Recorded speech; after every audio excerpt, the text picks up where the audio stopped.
Assalamualaikum warahmatullahi wabarakatuh. Perkenalkan, nama saya Windian Pamili. Nomor induk mahasiswa 8566260305. Saya mahasiswa semester 6 dari UPBJJ UT Palembang dengan program studi PGSD S1. Di sini saya akan melakukan kegiatan praktikum IPA di SD, yaitu pencernaan makanan dengan judulnya struktur sistem pencernaan. Adapun tujuan praktikumnya yaitu dapat mengurutkan bagian dari sistem pencernaan. Alat dan bahan yang saya gunakan yaitu ada gambar sistem pencernaan dan alat tulis. Baiklah, mari kita simak penjelasannya. Struktur sistem pencernaan makanan pada manusia terdiri dari beberapa organ yang berturut-turut dimulai dari mulut, kerongkongan, lambung, usus halus, usus besar, dan anus. Yang pertama yaitu mulut. Mulut adalah saluran pertama yang dilalui makanan. Mulut dianggap sebagai pintu bagi makanan dan minuman yang telah dikonsumsi untuk masuk dan diteruskan kepada sistem pencernaan selanjutnya. Pada rongga mulut dilengkapi alat pencernaan dan kelenjar pencernaan.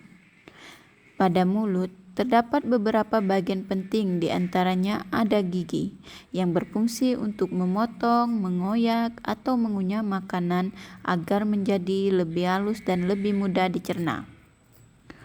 Kemudian ada lidah yang berfungsi untuk mengecap rasa makanan dan memposisikan makanan agar mudah dikunyah dan membantu makanan agar mudah ditelan. Terakhir, ada kelenjar ludah yang membantu menelan makanan dengan lebih mudah lagi dan berfungsi sebagai pelindung rongga mulut.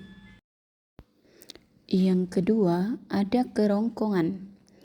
Kerongkongan atau esofagus merupakan saluran yang menghubungkan antara rongga mulut dengan lambung. Kerongkongan berfungsi sebagai jalan bagi makanan yang telah dikunyah dari mulut menuju lambung. Gerakan kerongkongan ini disebut gerak peristaltik, artinya gerakan kembang kempis kerongkongan untuk mendorong makanan masuk ke dalam lambung.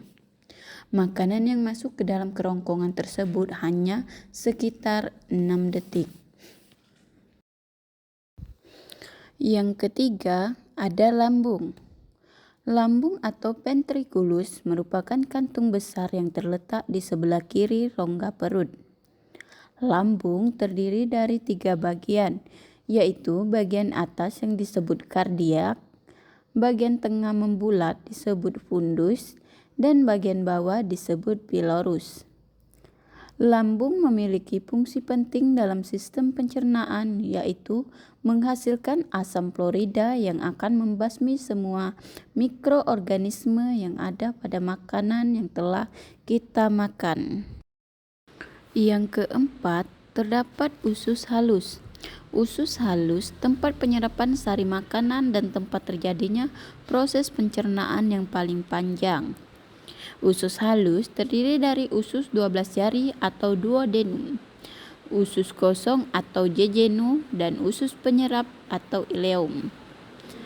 Terdapat banyak proses kimia yang terjadi pada usus halus, karena di dalam usus halus juga memproduksi berbagai macam enzim yang dapat mengubah beberapa zat makanan menjadi kandungan yang dibutuhkan tubuh agar lebih mudah diserap.